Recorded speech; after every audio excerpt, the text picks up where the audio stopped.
മർദ്ദിച്ചിട്ടുണ്ട് അതിനകത്ത് ഒരാൾ. അവരെ മുഖത്തടിച്ചിട്ടുണ്ട്. അതിനകത്ത് ഒരു നീളം കുറഞ്ഞൊരു വെളുത്ത ഒരാൾ, നമ്മളെ സ്റ്റാഫാണോ അല്ലയോ ഒന്നും അറിയത്തില്ല. വണ്ടിക്കകത്ത് കയറി അടിച്ചിട്ടുണ്ട് ഒരാൾ. തല്ലിയെന്ന് പറഞ്ഞാൽ അവരിന്ന് പണിമുടക്കാൻ്റെ സർവീസ് നടത്താൻ പറഞ്ഞാൽ തല്ലിയത്. ഇത് കരുനാപ്പള്ളി. ഇവിടെ വെച്ചാണ് തടഞ്ഞു നിർത്തിയവർ. കയ്യേറ്റം ചെയ്ത ഒരു കണ്ടക്ടറാണ് ഇപ്പോൾ നമ്മളോടൊപ്പം ചേരുന്നത്. ചേട്ടാ, എന്തിനാ ചേട്ടൻ്റെ കയ്യേറ്റം ചെയ്തത്? അവർക്ക് ഇന്ന് എന്ത് പറയുന്നത്, പണിമുടക്കായിട്ട് സർവീസ് നടത്താൻ ആണ് അവർ അസഭ്യം പറയുകയും കയ്യേറ്റം ചെയ്യുകയും ചെയ്തത്. ചേട്ടന് ബസ്സിൻ്റെ അകത്തോട്ട് കയറി തല്ലിയായിരുന്നു അല്ലേ? ബസ്സിനകത്തോട്ട് കയറി തല്ലുകയാണ് ചെയ്തത്. ഇത് കരുനാപ്പള്ളി ഡിപ്പോയിലാണ്.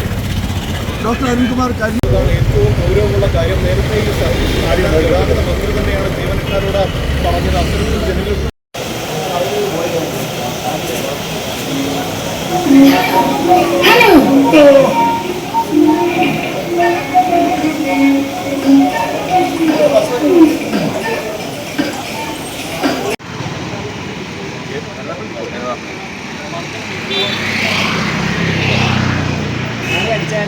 അടിച്ചാൽ